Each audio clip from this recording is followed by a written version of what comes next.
Bab 191, aku akan meninggalkan kehidupan anjingmu. Meskipun Huang Xiaolong belum pernah melihat Yao Fei sebelumnya, kehadiran Yang Gang dan Pang Yu di belakangnya langsung mengungkap identitas Yao Fei. Huang Xiaolong mengamati orang baru ini dengan pakaian bersulam kuning. Dia memiliki paras yang tampan, meskipun lebih condong ke arah pesona feminin. Huang Xiaolong tidak bisa menahan diri untuk tidak melambat dan berhenti. Pada saat yang sama, Yang Gang mencondongkan tubuhnya ke arah Yao Fei dan berkata, "Tuan muda, ini Huang Xiaolong." Huang Xiaolong. Yao Fei memiringkan kepalanya sedikit, mengintip sosok yang keluar dari aula menghadap angin. Tatapan mereka beradu di udara. Fluktuasi energi yang tak terlihat beriak, menyebabkan udara meledak dalam ledakan teredam secara tiba-tiba. Beberapa siswa dan guru Duanren Institute yang lewat terkejut dan mundur agak jauh. Huang Xiaolong tetap di tempat yang sama seperti gunung yang tak tergoyahkan. Kedua pria itu saling berhadapan. Setelah hening sejenak, Yao Fei tiba-tiba berkata, "Huang Xiaolong, belum terlambat jika kau tunduk padaku sekarang. Selama kau berlutut dan mengakui kesalahanmu, aku bisa memaafkan kesalahanmu sebelumnya. Berlututlah dan akui kesalahan." Huang Xiaolong tenang saat dia membalas, "Mengakui kesalahan. Yao Fei, kamu terlalu menganggap dirimu hebat, seharusnya aku yang mengatakan kata-kata ini kepadamu. Jika kamu berlutut sekarang dan mengakui kesalahanmu, aku bisa mengabaikan kesalahanmu sebelumnya dan juga kesalahanmu sekarang." Ketika para penonton di sekitarnya mendengar kata-kata Huang Xiaolong, semua orang terkesiap kaget. Jari-jari mulai menunjuk ke arah mereka dari berbagai arah saat bisikan-bisikan terdengar. Di seluruh Institut Duanren, benar-benar ada seseorang yang berani memanggil bangsawan muda tak berperasaan Yao Fei dengan namanya. Terlebih lagi, menyuruh bangsawan muda tak berperasaan untuk berlutut dan meminta maaf. Yang Gang dan Pang Yu juga tercengang, bertanya-tanya apakah otak Huang Xiaolong rusak. Yao Fei tampak tercengang selama sepersekian detik sebelum tertawa terbahak-bahak sambil menggerakkan tangannya di udara, seolah-olah baru saja mendengar lelucon paling lucu di dunia. Namun, mereka yang mengenal Yao Fei tahu Yao Fei benar-benar marah. Niat membunuh yang samar-samar terlihat menyebar dari tubuh Yao Fei. Tawanya mereda tetapi tatapan matanya yang tajam tampak tajam. "Bagus sekali, kau orang pertama yang berani menyuruhku berlutut dan mengakui kesalahan. Lalu kenapa, sikap acuh tak acuh Huang Xiaolong tetap ada, mengabaikan meningkatnya niat membunuh dari Yao Fei?" Yao Fei menatap Huang Xiaolong dengan tatapan merendahkan, "Aku benar-benar penasaran, apakah ada masalah dengan kepalamu atau kau benar-benar sombong sehingga kau bahkan tidak takut mati? Apakah kau percaya aku bisa mengambil nyawamu, di sini dan sekarang juga? Jangan berasumsi bahwa hanya karena kau mengalahkan Xie Putih kau tak terkalahkan di dunia ini. Menghancurkanmu semudah menjentikkan jariku." "Benarkah?" jawab Huang Xiaolong dengan nada suam-suam kuku. Tepat ketika semua orang di sekitar mengira Yao Fei akan menyerang, niat membunuh di sekelilingnya menghilang, benar-benar menyatu, "Tapi, membunuhmu dengan mudah agak terlalu membosankan. Aku akan menjaga anjingmu agar kau bisa menemaniku bermain sebentar. Sampai tiba saatnya aku bosan denganmu. Kemudian aku akan secara pribadi mengambil nyawamu." Setelah mengucapkan pernyataannya, Yao Fei memberi isyarat kepada orang-orang di belakangnya dengan lambaian tangannya, "Kita pergi." Dia melewati Huang Xiaolong, memasuki aula menghadap angin. Yang Gang, Pang Yu, dan yang lainnya bergegas menyusul. Ketika melewati Huang Xiaolong, Yang Gang dan Pang Yu menatapnya seolah-olah mereka sedang melihat orang mati, bahkan para siswa di sekitarnya menatap Huang Xiaolong dengan rasa kasihan. Dia adalah Huang Xiaolong, peserta peringkat pertama pertempuran kota kekaisaran tahun ini. Sayang sekali dia menyinggung bangsawan muda yang tak berperasaan. Kita hanya perlu menunggu pertunjukan yang bagus. Suara-suara memenuhi area itu. "Xiaolong, kita." Pada titik ini, Chen Cheng berbicara. "Kita pergi dulu dari sini." Huang Xiaolong menggelengkan kepalanya. Huang Xiaolong dan Chen Cheng melangkah maju, meninggalkan jejak bisikan. Setelah meninggalkan aula menghadap angin, mereka tiba di tempat yang kosong. Chen Cheng tidak dapat lagi mempertahankan kesunyiannya, lalu bertanya, "Xiaolong, bagaimana kau bisa memprovokasi bangsawan muda yang tak berperasaan?" Huang Xiaolong tidak menyembunyikan masalah itu, menceritakan undangan Yao Fei dan penolakannya kepada Chen Cheng. Mendengarkan akhir cerita Huang Xiaolong, Chen Cheng merasa khawatir, "Xiaolong, kamu tidak tahu pengaruh dan kekuatan bangsawan muda tak berperasaan. Sangat merepotkan untuk menyinggung perasaannya." Lalu dia melanjutkan, "Ada dua orang di Institut Duanren yang sama sekali tidak boleh kamu singgung. Yang pertama adalah bangsawan muda Wuhan, kamu harus tahu siapa bangsawan muda Wuhan, dan yang lainnya adalah bangsawan muda tak berperasaan." Huang Xiaolong menyeringai, "Kalau begitu aku sudah menyinggung Yao Fei, apa yang bisa kulakukan?" Melihat Huang Xiaolong masih tega bercanda, Chen Cheng menjadi semakin cemas, "Bagaimana denganmu?" "Tidak mungkin." Huang Xiaolong menggelengkan kepalanya. Dia tahu apa yang ingin disarankan Chen Cheng Yi meminta maaf kepada Yao Fei.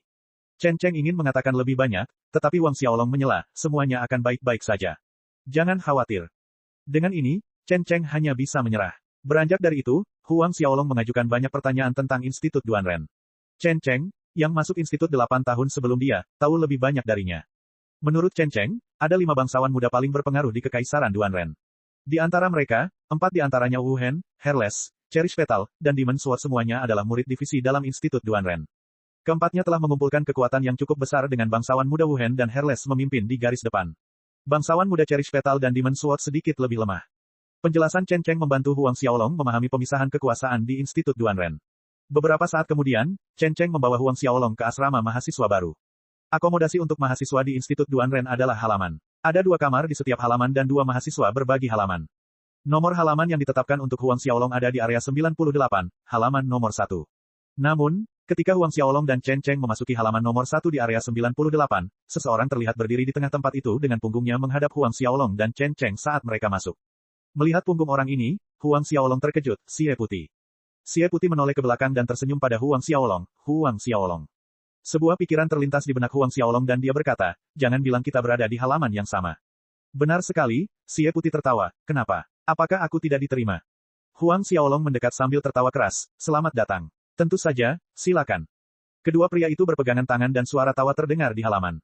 Berbagi halaman dengan Xie Putih berada di luar dugaan Huang Xiaolong, tetapi itu memberinya banyak kesenangan. Keduanya mungkin tidak banyak bicara, tetapi setelah pertempuran kota kekaisaran, masing-masing orang saling memandang sebagai teman baik. Ini Chen Cheng, dia dari Akademi Bintang Kosmik yang sama denganku di kerajaan Luotong. Melepaskan cengkramannya, Huang Xiaolong menunjuk Chen Cheng di samping. Chen Cheng segera menyapa, halo, bangsawan muda Xie. Xie Putih melambaikan tangannya, apa bangsawan muda Xie? Panggil saja aku Putih, sama seperti Xiaolong. Karena kau teman Xiaolong, kau juga bisa dianggap temanku mulai sekarang. Mendengar perkataan Xie Putih, Chen Cheng merasa sedikit tersanjung. Bagaimanapun, Xie Putih adalah salah satu murid inti keluarga Xie, dan menurut kabar burung, dia sangat dihargai dan disukai oleh leluhur Xieke. Kudengar kau menyuruh Yao Fei berlutut dan meminta maaf padamu tadi. Xie Putih kemudian menoleh ke Huang Xiaolong, wajahnya menampakkan senyum lebar saat dia mengacungkan jempol besar kepada Huang Xiaolong, hebat. Kurasa di antara seluruh mahasiswa Institut Duanren, selain Duan Wuhen, kaulah satu-satunya yang berani mengucapkan kata-kata itu kepada Yao Fei. Bab 192, Distrik Hiburan. Bab 192, Distrik Hiburan. Huang Xiaolong tercengang. Baru 1 jam berlalu sejak insiden di depan Win Fasing Hall terjadi, namun berita itu sudah sampai ke Xie Putih. Tampaknya pengaruh keluarga Xie di Institut Duanren lebih dalam dari yang terlihat di permukaan. Bagaimanapun, berhati-hatilah saat berhadapan dengan Yao Fei. Xie Putih menambahkan beberapa nasihat sebagai renungan. Huang Xiaolong mengangguk, dia memikirkan hal yang sama. Xiaolong, ayo kita minum, kata Xie Putih di saat berikutnya, mengganti topik pembicaraan. Minum, Huang Xiaolong mengulanginya dengan tatapan kosong. Kamu mungkin masih belum tahu, kan? Duanren Institute punya distrik hiburannya sendiri. Ada tempat bernama Sapidity Wine House yang menyajikan sejenis anggur bernama Sapidity Wine, yang bahkan lebih berkesan daripada Beauty Allure Wine dari Unforgettable Intoxication Restaurant. Xie Putih tertawa penuh harap. Benarkah? Huang Xiaolong menyeringai, kalau begitu kita benar-benar harus pergi agar aku bisa merasakannya. Setelah datang ke dunia ini, Huang Xiaolong menyadari bahwa ia memiliki kegemaran yang semakin besar terhadap anggur yang baik. Ia tidak memiliki banyak minat lain, anggur dapat dianggap sebagai panggilan jiwanya yang terbesar. Maka, kelompok yang terdiri dari 3 orang yang dipimpin oleh Xie Putih menuju ke distrik hiburan Institut Duanren. Distrik hiburan itu tidak jauh dari asrama mahasiswa baru Huang Xiaolong. 30 menit kemudian, mereka sampai di tempat tujuan. Melihat sendiri distrik hiburan itu, ternyata lebih besar dan lebih ramai dari yang dibayangkan Huang Xiaolong. Pejalan kaki berjalan di jalan-jalan, mirip dengan pemandangan yang biasa ditemukan di kota kecil yang makmur. Di dalam kawasan hiburan, toko-toko berjejer di sepanjang jalan lebar yang lebih luas daripada beberapa infrastruktur di kota-kota kerajaan. Para siswa yang mengenakan jubah berwarna emas dari Institut Duanren dapat terlihat di mana-mana, dan ada juga para guru. Ayo, masuk. Xie Putih menuntun Huang Xiaolong dan Chen Cheng melewati jalan-jalan distrik hiburan. Sembari berjalan, Huang Xiaolong mengamati desain luar toko-toko di sekitarnya. Gaya bangunan di sini sangat berbeda dari bangunan megah di Institut Duanren. Misalnya, aula menghadap angin memancarkan perubahan zaman kuno sedangkan bangunan di distrik hiburan ini memancarkan semangat, keceriaan, dan kemajuan. Toko-toko di distrik hiburan sebagian besar dibuka oleh keluarga besar Kekaisaran Duanren. Apapun yang bisa Anda beli di luar, Anda bisa mendapatkannya di sini, dan apa yang tidak bisa Anda dapatkan di luar, Anda bisa mendapatkannya di sini. Xie Putih menjelaskan kepada Huang Xiaolong saat mereka bermanuver di antara kerumunan, misalnya, pelet kelas 7 yang tidak bisa Anda dapatkan di luar, Anda bisa mendapatkannya di sini. Pelet kelas 7. Huang Xiaolong sedikit tercengang. Xie Putih mengangguk, ya, benar. Ada tempat bernama Bright Radiance Exchange yang dikelola oleh 3 firma terbesar di Kekaisaran. Jika mereka mengadakan lelang, kemungkinan besar mereka akan menjadi kelompok yang menawarkan pelet kelas 7, namun itu tidak dijamin. Secara umum, pelet kelas 7 hanya muncul sekali setiap beberapa tahun. Huang Xiaolong mengangguk. Tidak disangka bahwa 3 firma terbesar di Kekaisaran akan bekerja sama dan mengembangkan pasar perdagangan seperti Bright Radiance Exchange yang mampu melelang pelet kelas 7. Tiba-tiba, Xie Putih yang memimpin di depan berhenti tiba-tiba. Satu jarinya menunjuk ke sebuah gedung tinggi yang dihiasi berbagai warna merah dan merah muda. Dia terkekeh nakal, lain kali aku akan membawamu ke sana. Ada banyak hal menyenangkan di dalamnya. Mata Huang Xiaolong mengikuti arah yang ditunjuk Xie Putih dan melihat bahwa pintu masuk gedung itu cukup ramai. Ada banyak orang yang datang dan pergi dari tempat itu. Setelah mengamati sebentar, Huang Xiaolong akhirnya menyadari apa yang salah, semua pelanggan adalah laki-laki. Rumah merah. Istilah itu terlintas di benak Huang Xiaolong, dia tidak pernah membayangkan distrik hiburan Institut Duanren akan memiliki fasilitas seperti ini. Dengan kata lain, rumah merah adalah rumah bordil. Apakah kamu tidak penasaran mengapa ada tempat seperti itu di dalam lingkungan institut? Xie Putih melanjutkan tanpa menunggu jawaban, sebenarnya, tidak ada yang aneh. Dari puluhan ribu siswa dan guru Institut Duanren, 80% di antaranya adalah laki-laki. Laki-laki kan, kita semua memiliki kebutuhan fisiologis, jadi rumah merah yang ada di sini sebenarnya cukup normal.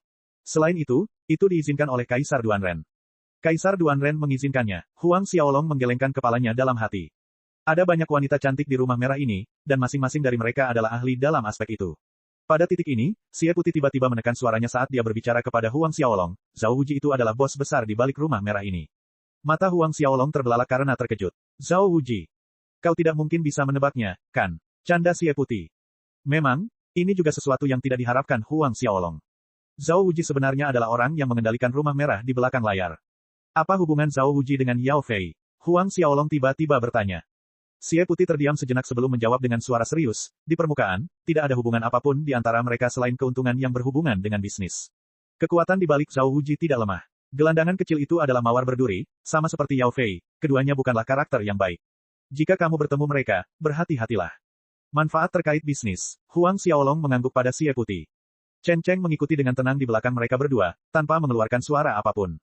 Dia pernah mengunjungi kawasan hiburan beberapa kali di masa lalu. Biaya di sini mahal, bukan sesuatu yang sanggup ditanggung oleh pelajar seperti dia. Ambil anggur sapiditi dari rumah anggur sapiditi yang disebutkan Xie Putih, harga satu kendi adalah 10.000 koin emas. Dan itu adalah kendi yang sangat kecil, orang hanya bisa mencicipi 10 teguk dan semuanya hilang. Beberapa saat kemudian, mereka bertiga tiba di Sapiditi Wine House. Meski belum masuk, aroma anggur yang harum tercium, membangkitkan rasa penasaran mereka. Saat memasuki restoran, mereka menemukan meja dekat jendela di lantai dasar dan duduk. Restoran ini memiliki 3 lantai. Lantai dasar diperuntukkan bagi siswa biasa di bawah Xiantian Ordo ketiga, lantai pertama diperuntukkan bagi siswa elit Xiantian Ordo ketiga, keempat hingga keenam, sedangkan lantai kedua diperuntukkan bagi Xiantian Ordo ketujuh dan di atasnya, biasanya siswa institut divisi dalam. Sambil duduk, Xie Putih memanggil pelayan restoran. Berapa banyak kendi anggur sapiditi yang tersisa untuk hari ini? Tanya Xie Putih. Pelayan itu terdiam sejenak, lalu menjawab, masih ada 123 kendi yang tersisa. Penjualan harian Sapiditi Wine dibatasi hingga 1000 kendi. Bawa semuanya ke sini, perintah Xie Putih. Semuanya. Pelayan restoran itu sangat terkejut saat menatap Xie Putih dengan curiga, bertanya-tanya apakah dia salah dengar. Satu kendi anggur harganya 10.000 koin emas, dan 123 kendi berarti 1.230.000 koin emas. Bahkan beberapa generasi muda keluarga besar tidak mampu menghabiskan begitu banyak sekaligus. Pada saat ini, Xie Putih mengeluarkan kartu ungu emas dan melemparkannya ke arah pelayan restoran. Pergi, bawakan sisa anggurnya ke sini. Pelayan restoran itu tercengang saat melihat kartu ungu emas itu. Beberapa saat kemudian, dia mengangguk cepat dan berkata, tunggu sebentar, Tuan Muda, saya akan menyiapkan semuanya dan mengirimkan sisa anggur sapiditi. Pelayan restoran itu bergegas pergi setelah selesai mengatakan itu. Namun saat itu, 2 orang lainnya masuk. Tepat saat mereka duduk, salah satu dari mereka berkata dengan kasar, pelayan kecil, pergi dan bawakan semua anggur sapiditi yang tersisa ke sini. Pelayan restoran itu menghampiri, sambil tersenyum meminta maaf, dia berkata, mohon maaf kepada kedua bangsawan muda, semua anggur sapiditi yang tersisa untuk hari ini telah diambil oleh bangsawan muda di sana tadi. Matanya menunjuk ke arah meja Huang Xiaolong. Kedua pemuda itu menoleh untuk melihat. Xie Putih. Keduanya meneriakkan nama itu serempak. Xie Putih mengangguk pada mereka berdua, lalu berkata dengan nada santai, maaf, saya sudah membeli semua sisa anggur sapiditi untuk hari ini. Jelas, Xie Putih mengenal mereka, tetapi mereka tidak dekat. Namun, bagi kedua orang ini untuk memiliki kemampuan untuk memesan sisa anggur sapiditi tanpa berkedip, itu menunjukkan identitas mereka tidak sederhana. Bab 193, menyelidiki keberadaan mutiara jiwa mutlak. Bab 193, menyelidiki keberadaan mutiara jiwa absolut. Sudah pesan semuanya. Kedua pemuda itu memiliki ekspresi jelek di wajah mereka. Ketika salah satu dari mereka hendak berbicara, temannya menahannya sambil menggelengkan kepalanya sedikit. Dia kemudian berbalik dengan senyum tipis ke arah Xie Putih, karena adik putih telah menyimpan sisa anggur sapiditi untuk hari ini, maka kita saudara-saudara akan berkunjung lain waktu. Dia menarik temannya keluar dari restoran di depan Huang Xiaolong, Xie Putih, dan Chen Cheng setelah mengakhiri kalimatnya. Melihat kedua siluet itu pergi, Xie Putih berbicara, mengarahkan kata-katanya pada Huang Xiaolong, keduanya ada hubungannya denganmu. Ada hubungannya denganku. Huang Xiaolong bingung. Xie Putih mengangguk, mereka adalah anggota keluarga Guo. Keluarga Guo. Huang Xiaolong langsung mengerti bahwa keluarga Guo yang dimaksud Xie Putih adalah keluarga Guo yang sama dengan keluarga Guo milik Guo Tai. Perusahaan Million Treasure milik keluarga Guo adalah salah satu dari 3 perusahaan terbesar di Kekaisaran Duanren, jadi tidak mengherankan jika kedua orang itu bertindak seperti orang kaya baru saat mereka memasuki restoran, memesan semua anggur sapiditi sebelum mereka duduk secara resmi. Yang gemuk itu bernama Guo Zi, yang satunya lagi Guo Fei.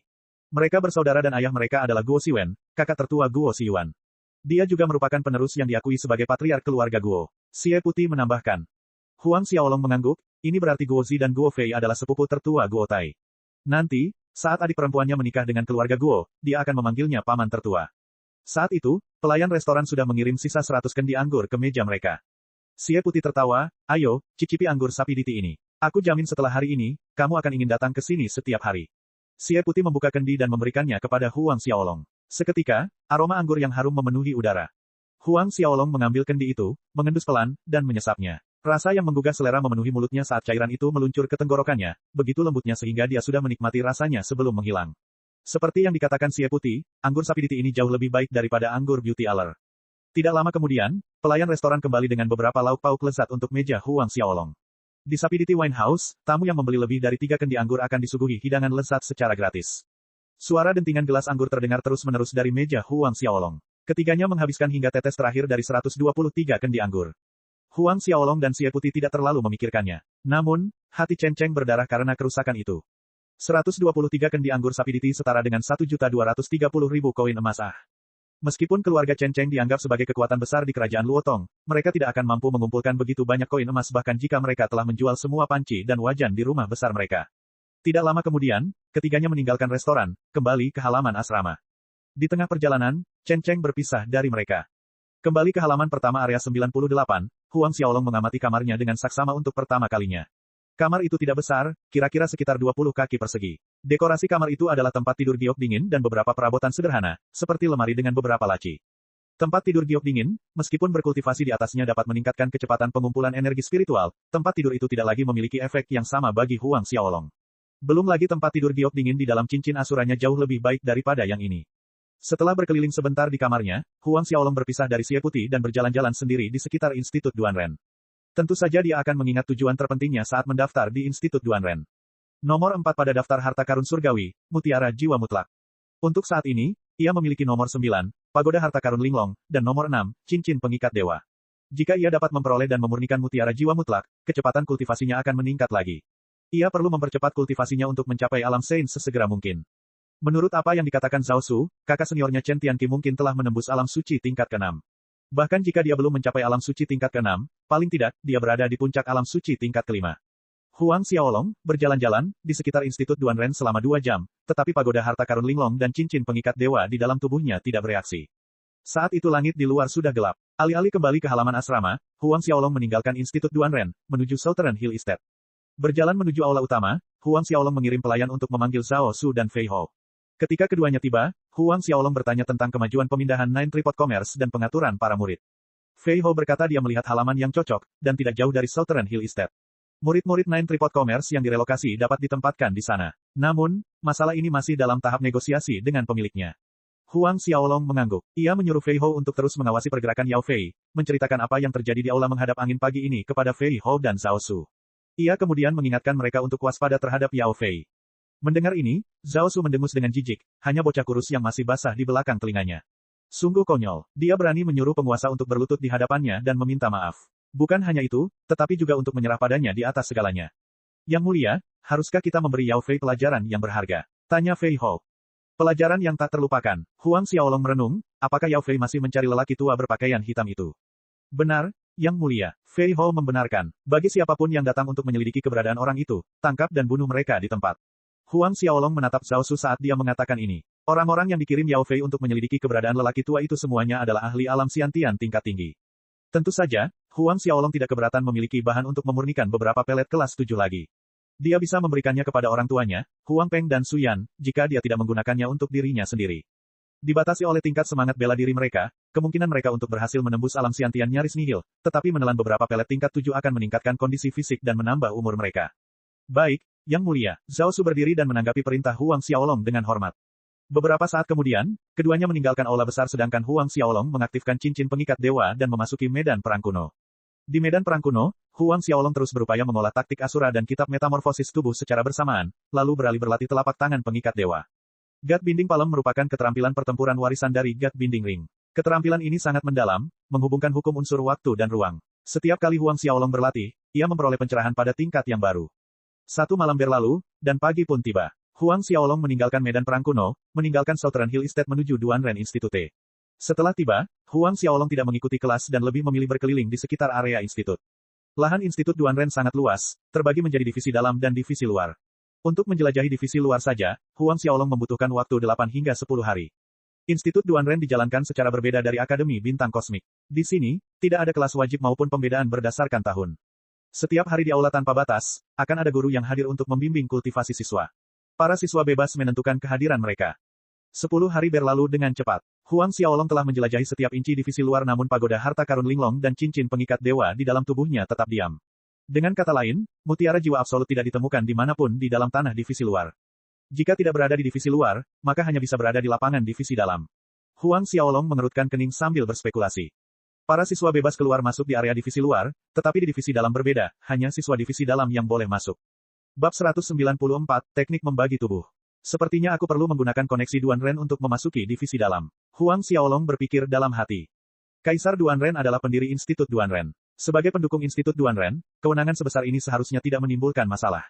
Aku ingin tahu apakah bocah nakal Xie Putih ada di asrama. Huang Xiaolong merenung saat melewati area asrama mahasiswa baru. Memikirkan hal ini, dia mengubah arah dan menuju ke halamannya sendiri. Ketika memasuki halaman yang mereka tempati bersama, Xie Putih tidak ditemukan dimanapun. Pada akhirnya, Huang Xiaolong hanya bisa pergi. Namun, tidak jauh dari halamannya, Huang Xiaolong bertemu Cui Li saat dia berjalan keluar. Saat itu, Cui Li sedang berjalan bersama Zhao Wuji. Ketiganya terkejut saat mereka bertabrakan. Cui Li tampak gelisah sementara Zhao Wuji berinisiatif berjalan mendekati Huang Xiaolong sambil tersenyum menawan. Aku tidak menyangka bangsawan muda Huang akan memanjat pohon besar yang merupakan keluarga Xie. Kudengar Xie Putih mengundangmu untuk minum anggur sapiditi, yang harganya lebih dari 1 juta emas. Tidak ada reaksi dari Huang Xiaolong. Tapi, bakat bangsawan muda Huang memang cukup layak bagi keluarga Xie untuk menghabiskan uang sebanyak itu demi menangkapmu. Dia tertawa kecil saat kata-katanya berakhir, menggunakan satu tangan rampingnya untuk menutupi setengah mulutnya dengan pura-pura. Tawa menggelegar saat bagian depan dadanya bergetar hebat. Huang Xiaolong melirik Zhao Wuji dengan acuh tak acuh, apakah ada yang kau inginkan? Jika tidak, ambillah payudara besarmu itu dan enyahlah. Payudara besar, enyahlah. Tawa lembut Zhao Wuji membeku di udara. Tubuhnya menegang dan senyum menawan di wajahnya berubah menjadi bengkok dan jelek. Kata-kata tak terduga Huang Xiaolong juga mengejutkan Cui Li, menoleh untuk menatapnya dengan ternganga.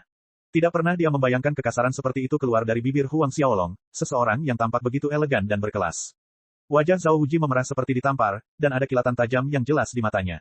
Dadanya naik turun, dia jelas sangat marah. Selama dia hidup, ini adalah pertama kalinya ada orang yang berani berbicara seperti itu di hadapannya, mengambil payudaranya yang besar dan enyahlah. Huang Xiaolong, kau, mata Zhao Wuji menyemburkan api. Momentum yang menekan meningkat, membumbung tinggi ke angkasa. Beberapa saat sebelum Zhao Wuji hendak menyerang, sebuah suara terdengar, Zhao Wuji, kamu berani mengabaikan peraturan institut dan bertarung di tempat ini. Mereka bertiga menoleh dan melihat Xie Putih berjalan ke arah mereka dengan langkah lambat dan tidak tergesa-gesa. Sedikit keraguan melintas di wajah Zhao Wuji, lalu dia berbalik dan menatap Huang Xiaolong. Mari kita lihat apakah kamu masih hidup untuk mengulang kata-kata itu lagi kepadaku saat kita bertemu lagi. Setelah mengucapkan kalimat ini, Zhao Wuji berbalik dan pergi. Cui Li berjuang sejenak sebelum berbalik dan mengikuti Zhao Wuji, meninggalkan tempat itu. Ada kekhawatiran dan emosi yang rumit di wajah Cui Li saat dia melirik Huang Xiaolong sebelum menghilang dari pandangan. Xie Putih menghampiri Huang Xiaolong, tertawa melihat sosok Zhao Wuji dan Cui Li yang pergi. Sambil mengacungkan jempol kepada Huang Xiaolong, dia berkata, kau memang saudara baikku Yi, ambil dada besarmu dan enyahlah. Klasik, terlalu klasik. Ayo, kita bersaudara akan pergi minum-minum di Sapidity Wine House. Tanpa menunggu balasan dari Huang Xiaolong atas undangannya, dia menarik Huang Xiaolong menuju lokasi yang dimaksud. Sesampainya di Sapidity Wine House, Xie Putih memerintahkan pelayan untuk mengirimkan semua kendi anggur yang tersisa kepada mereka seperti terakhir kali mereka berada di sana. Karena mengenali Xie Putih, pelayan restoran itu tidak ragu lagi kali ini. Ia segera pergi untuk mengurus pesanan Xie Putih, dan mengirimkan sisa sekitar 200 kendi anggur Sapidity yang tersisa untuk hari itu. Tidak lama setelah Xie Putih dan Huang Xiaolong mulai menikmati anggur mereka, Guo Zi dan Guo Fei sekali lagi masuk ke restoran. Guo bersaudara masuk ke dalam gedung dan hal pertama yang mereka lihat adalah Xie Putih dan Huang Xiaolong. Kedua bersaudara itu merasa malu. Setelah pertemuan terakhir, mereka tidak menyangka nasib buruk akan membuat mereka bertemu dengan Xie Putih secepat ini. Xie Putih melihat kedua saudara itu masuk, dia tertawa dengan suasana hati yang sangat baik. Maafkan aku kalian berdua, aku telah membeli sisa anggur Sapidity untuk hari ini. Pernyataan tak berperasaan ini membuat ekspresi Guo Brothers berubah makin muram. Karena saudara Xie sudah memesan semuanya, maka kami saudara-saudara akan datang lagi lain waktu. Guo Zi tersenyum paksa dan menjawab, lalu mereka berdua berbalik untuk pergi tanpa berkata apa-apa lagi. Di luar gedung, suara Guo Zi terdengar serius, kembalilah dan kirim seseorang untuk menyelidiki siapa bocah pang itu bersama Xie Putih. Saya mengerti, kakak. Beberapa jam kemudian, Huang Xiaolong dan Xie Putih meninggalkan Sapidity Wine House ke arah yang berbeda. Huang Xiaolong kembali ke Southern Hill Estate. Kegelapan secara bertahap menaungi langit kuning kusam. Saat dia berjalan santai di sepanjang jalan yang sepi, niat membunuh yang tiba-tiba meledak dan menghilang dengan cepat. Langkah kaki Huang Xiaolong terhenti. Pada saat yang sama, dia menggunakan kemampuan pantong shadow dan siluetnya menghilang dalam sekejap, menghindari serangan dalam celah yang sangat kecil. Cahaya dingin yang tajam terlihat menerjang tempat dia berdiri sebelumnya. Seorang pria berpakaian hitam dari ujung kepala sampai ujung kaki memperlihatkan dirinya. Huang Xiaolong menatap orang itu dengan dingin, Yao Fei yang mengirimmu. Orang lain memilih diam sebagai jawabannya. Sosok pria itu berkedip saat telapak tangannya sekali lagi diarahkan ke Huang Xiaolong. Percikan pedang mekar di malam hari, menciptakan lambang bundar dalam kegelapan di atas. Huang Xiaolong berubah menjadi fisik asuranya dengan tegas. Niat membunuh berputar keluar seperti badai saat ia mengepakkan sayap iblis hitam legam, sekali lagi menghindari serangan pihak lain. Pedang asura muncul, mencengkeram telapak tangan Huang Xiaolong dengan kuat saat ia menebas. Badai neraka, deru neraka bergema di tengah kegelapan malam. Dua pusaran angin neraka muncul dari udara tipis, seketika menenggelamkan pria berpakaian hitam itu. Terkejut, pria itu melompat mundur secepat yang ia bisa, tubuhnya diselimuti kabut hitam yang berputar-putar saat seekor kelelawar hitam muncul di belakangnya. Kelelawar hitam dengan 6 sayap dan mata ungu. Huang Xiaolong mengenali roh bela diri ini pada pandangan pertama, kelelawar berpupil ungu. Ini adalah roh bela diri yang sangat langka dengan reputasi yang menyaingi roh bela diri dengan bakat luar biasa. Menurut rumor, dalam selimut kegelapan malam, kelelawar berpupil ungu jenis ini dapat menyerap esensi bulan tanpa batasan apapun, meningkatkan kekuatan tempurnya untuk sementara yang sebanding dengan tingkat roh bela diri dengan bakat luar biasa-biasa. Tidak hanya itu, dengan memanfaatkan penutup malam, kekuatan pemiliknya meningkat sepertiga. Jiwa pihak lain berubah saat ia memanggil roh bela dirinya. Setelah jiwa berubah, 6 sayap kokoh tumbuh dari punggungnya dan momentum auranya meningkat dengan kecepatan yang mencengangkan, berhenti di akhir Xiantian Second Order. Teknik membagi tubuh. Tepat di depan mata Huang Xiaolong, pria itu melompat ke udara dan meledak menjadi 6 doppelganger yang tampak persis sama dengan aslinya. Keenamnya menyerang Huang Xiaolong sekaligus, logam dingin berkilau dan pandangan menjadi kabur. Menyaksikan kejadian ini, Huang Xiaolong tidak berani meremehkan musuh. Ia memanggil roh bela dirinya, naga hitam dan biru, dan jiwanya pun berubah. Melompat ke udara, Huang Xiaolong mengayunkan pedangnya, mengirimkan kilatan petir yang ganas. Serangan itu, State of Abundant Lightning, menyebar dan menutupi area tersebut. Satu persatu, doppelganger ini meledak dan menghilang di bawah serangan petir, hanya menyisakan tubuh aslinya. Tetapi pada saat itu, musuh sekali lagi memperlihatkan teknik membagi tubuhnya, kali ini terbagi menjadi 12 doppelganger, bukan 6. 12 orang bergabung menjadi susunan pedang untuk menyerang Huang Xiaolong. Huang Xiaolong menyaksikan dengan dingin saat 12 orang menyerangnya dengan formasi. Tangan kanannya bergerak dan memukul telapak tangan. Tuhan mengikat telapak tangan, segudang pohon palem emas terbang keluar, menembus kehampaan. Mata musuh terbelalak karena tiba-tiba merasa gentar saat ruang, aliran udara, dan segala sesuatu berhenti bergerak dimanapun telapak tangan emas itu lewat. Setelah itu, kedua-belas avatarnya melayang sementara di udara sebelum menghilang dengan cepat dan meninggalkan tubuh aslinya di tempat terbuka. Telapak tangan pengikat dewa mendarat di dada lelaki berpakaian hitam itu, membalikkan tubuhnya dan melemparkannya ke belakang akibat benturan tersebut. Huang Xiaolong mendarat dengan lembut di jalan. Dia melangkah perlahan saat berjalan ke sisi penyerang. Bab 195, Berita tentang Dewa Templar. Ketakutan tampak jelas di wajah pria itu saat dia menatap Huang Xiaolong. Dia berjuang untuk bangkit dari tanah secepat yang dia bisa. Sebelum dia bergerak, dia telah menyelidiki dengan saksama dan tahu Huang Xiaolong telah menerobos ke alam Xiantian, dan itu belum lama ini. Meskipun dia mengalahkan Xie Putih, tidak ada yang benar-benar peduli dengan hal itu. Namun dia yang memiliki kelelawar berpupil ungu, bertarung di malam yang menguntungkan tetap kalah. Mengapa kau tidak mengakuinya saja, Yao Fei yang mengirimmu? Tatapan dingin Huang Xiaolong menusuknya. Dalam gerakan tiba-tiba, pria berpakaian hitam itu menghilang, doppelganger baru muncul dari tubuhnya saat dia bergerak, menciptakan 24 umpan yang identik. Kelelawar bermata ungu itu melebarkan sayapnya untuk melarikan diri. Berkembang biak menjadi 24 doppelganger adalah batasnya. Mencoba melarikan diri, ekspresi Huang Xiaolong berubah. Kedua tangannya membentuk cakar dan mencabik-cabik kekosongan ke arah pria itu. Entitas kabut hitam berputar keluar dari tangan Huang Xiaolong, berkumpul di udara dan berubah menjadi kepala hantu. Totalnya ada 24 kepala hantu yang muncul. Kepala hantu yang melolong terbang keluar, masing-masing menerkam punggung doppelganger musuh. 23 dari 24 menghilang menjadi gumpalan asap sedangkan tubuh asli yang tersisa jatuh dari udara, mengeluarkan jeritan yang menegangkan. Jatuh ke tanah, pria itu kejang-kejang karena kesakitan, berguling-guling dan berputar-putar di tanah karena rasa sakit yang luar biasa. Daging punggungnya tempat serangan itu mendarat menjadi berantakan, energi gelap berdesir di bawah luka terbuka yang membentuk jejak kepala hantu. Raungan hantu yang melengking bergema tanpa henti di jalan yang gelap. Ini adalah jurus pertama cakar iblis Asura, ratapan ribuan iblis. Huang Xiaolong mungkin tidak berlatih dengan tekun, tetapi seiring berjalannya waktu dan dengan peningkatan kekuatannya, kekuatan serangannya telah meningkat secara signifikan. Saat ini, di bawah kendali Huang Xiaolong, jurus pertama Asura Demon Claw, Laments of Thousands of Demons, dapat membentuk lebih dari 30 hantu dengan satu serangan. Diserang oleh Asura Demon Claw, tubuh lawan akan diserbu oleh ribuan ki negatif iblis, yang tidak diragukan lagi 1000 kali lebih buruk dari ki dingin Asura Sword Skill. Aku mohon padamu, bunuh saja aku. Beberapa detik kemudian, teriakan tragis memohon belas kasihan memenuhi jalan yang sepi. Pria berpakaian hitam itu tidak dapat menahan tingkat penyiksaan dan memohon belas kasihan dari Huang Xiaolong. Bicaralah, siapa yang mengirimmu? Huang Xiaolong bergerak mendekati pria itu, suaranya berbahaya dan rendah. Itu Guozi. Pria itu berteriak dengan napas pendek. Guozi. Huang Xiaolong tercengang. Guozi dari keluarga Guo, dua saudara Guo, Guozi dan Guo Fei. Ya, itu mereka. Lelaki berpakaian hitam itu mengaku, aku mohon padamu, bunuh saja aku, biarkan aku mati tanpa rasa sakit. Mata Huang Xiaolong menjadi dingin setelah mendengar pengakuan pria itu, dia tidak menyangka orang di balik ini sebenarnya adalah dua bersaudara Guo. Dua tersangka yang terlintas dalam pikirannya adalah Yao Fei atau Zhao Wuji. Namun, ia dilempar bola melengkung oleh Guo Brothers. Hanya karena dia dan Xie Putih menghalangi mereka dua kali dengan insiden anggur sapiditi, dan mereka tidak berani menyentuh Xie Putih, semua kemarahan mereka dilampiaskan kepadanya. Tampaknya dia meremehkan kesempitan pikiran sepasang saudara ini. Melihat pria itu mengepakkan sayap seperti ikan yang keluar dari air, sebuah ide menyambar Huang Xiaolong seperti sambaran petir.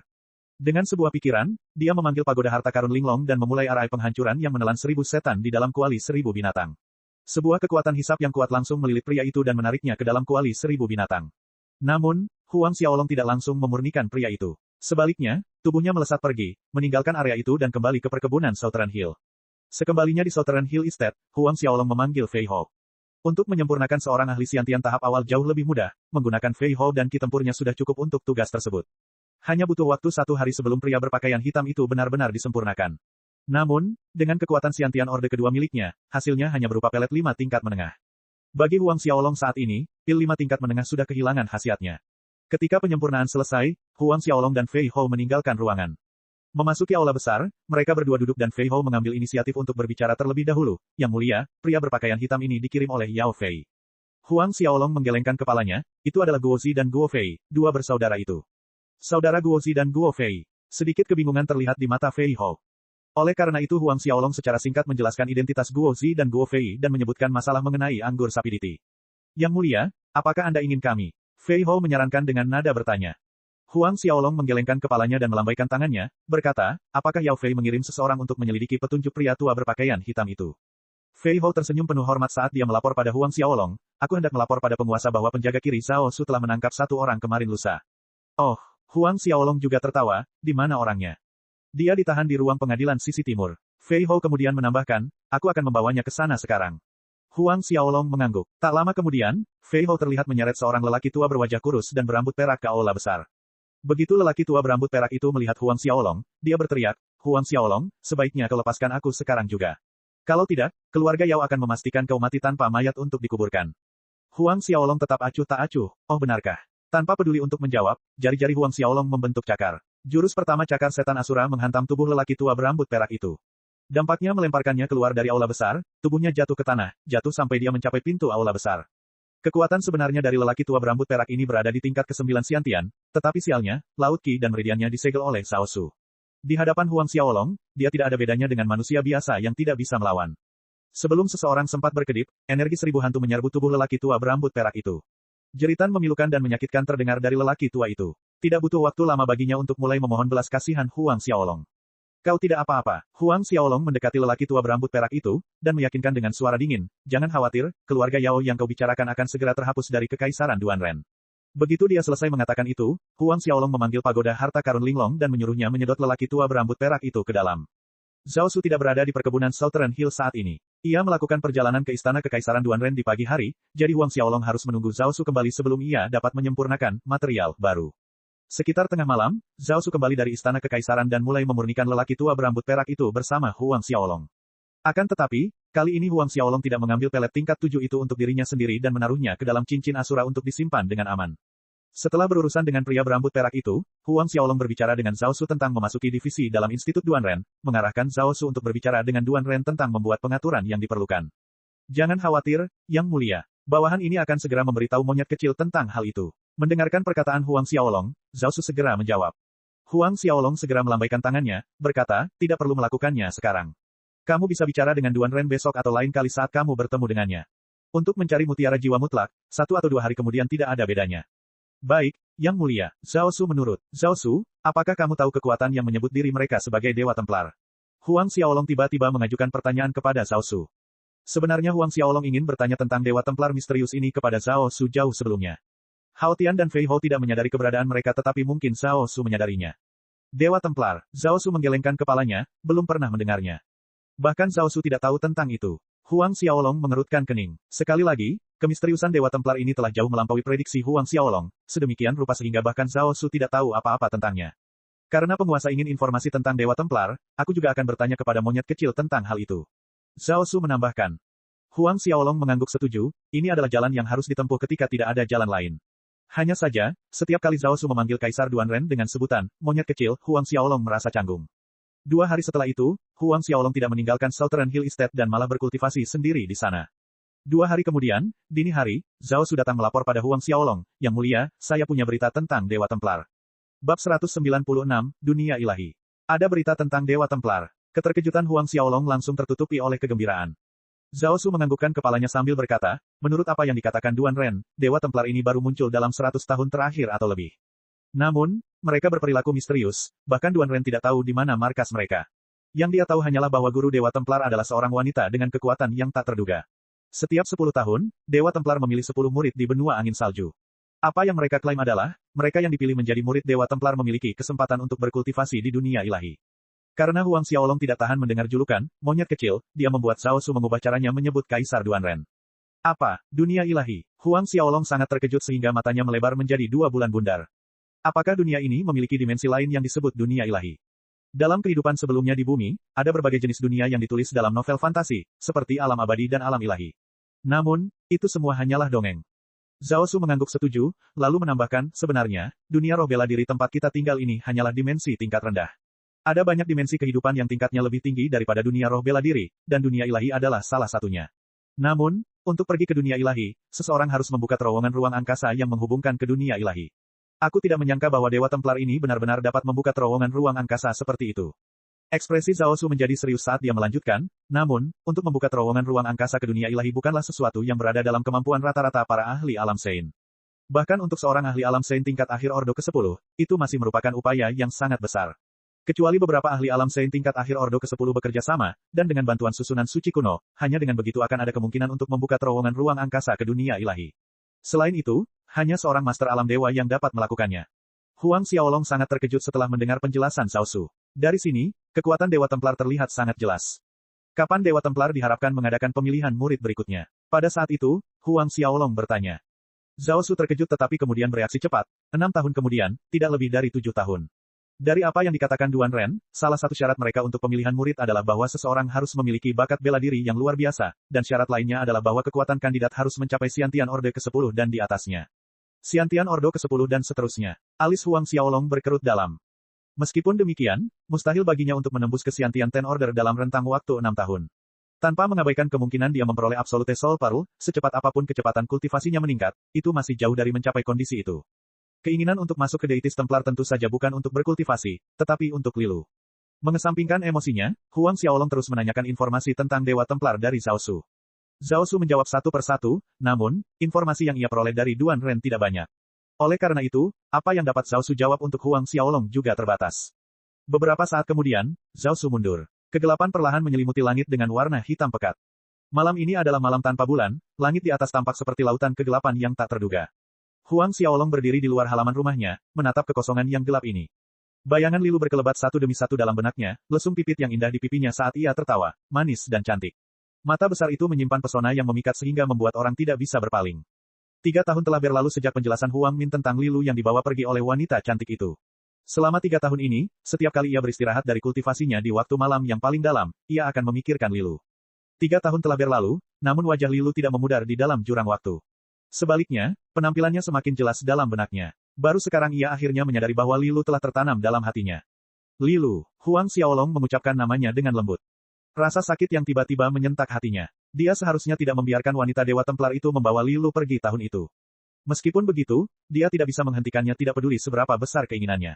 Belum lagi saat itu, dia masih tidak berdaya bahkan sekarang. Wanita cantik itu setidaknya adalah seorang ahli alam Sein. Dengan Dewa Templar di belakangnya, jika dia ingin membawa pergi satu orang, seluruh kekaisaran benua angin salju mungkin tidak berdaya untuk menghentikannya, apalagi seseorang seperti Huang Xiaolong.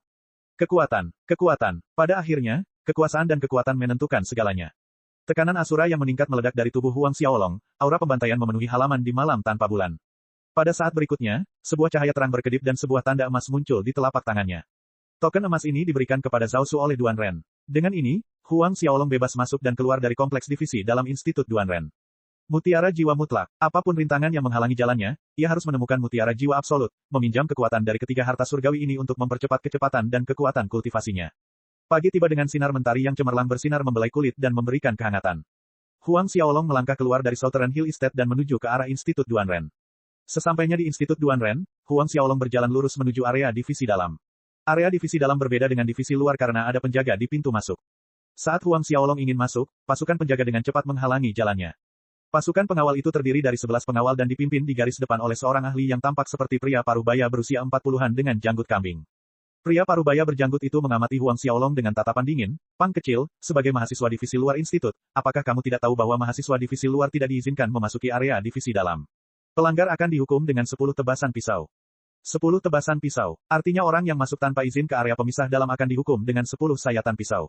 Dan merupakan prasyarat bahwa ujung pisau harus ditusukkan ke tubuh setiap kali agar dianggap lengkap. Cepat, buka baju anak ini dan biarkan dia merasakan hukuman 10 pisau.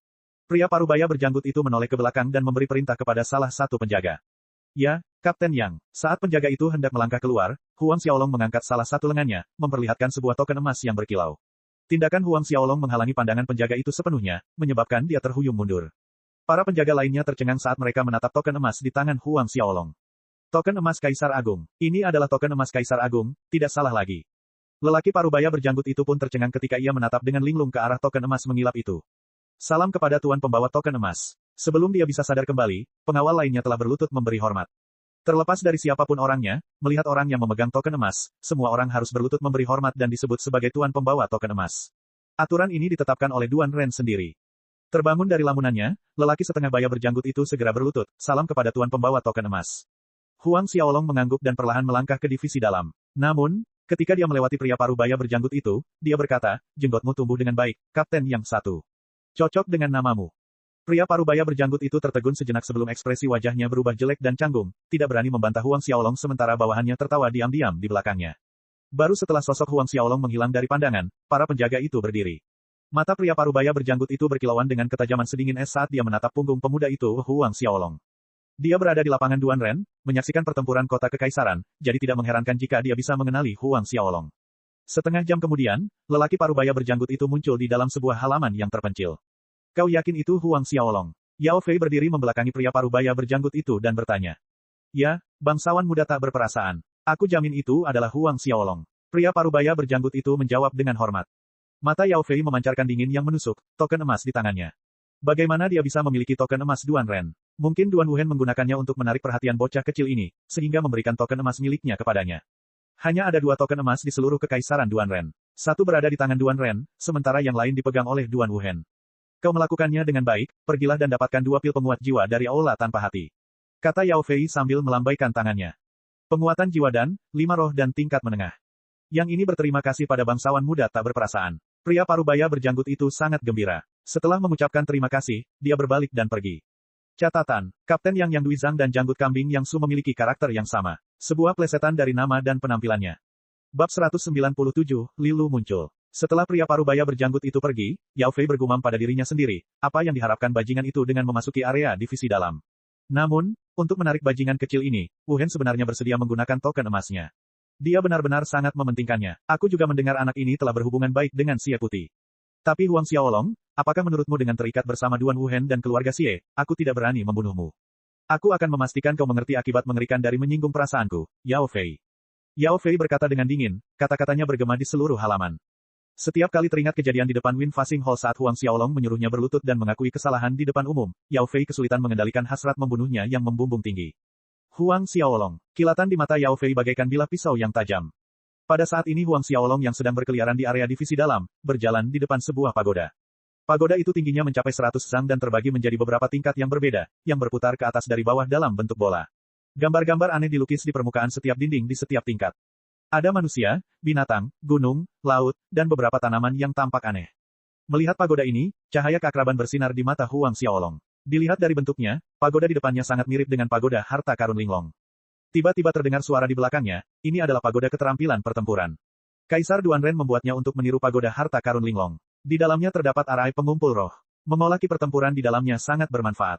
Huang Xiaolong berbalik untuk melihat siapa yang ada di belakangnya. Orang yang berbicara adalah seorang pemuda yang mengenakan pakaian biru. Dia mengenakan warna biru yang sama dari ujung kepala sampai ujung kaki dan memiliki lencana emas yang melambangkan sebagai murid divisi dalam dari Institut Duanren.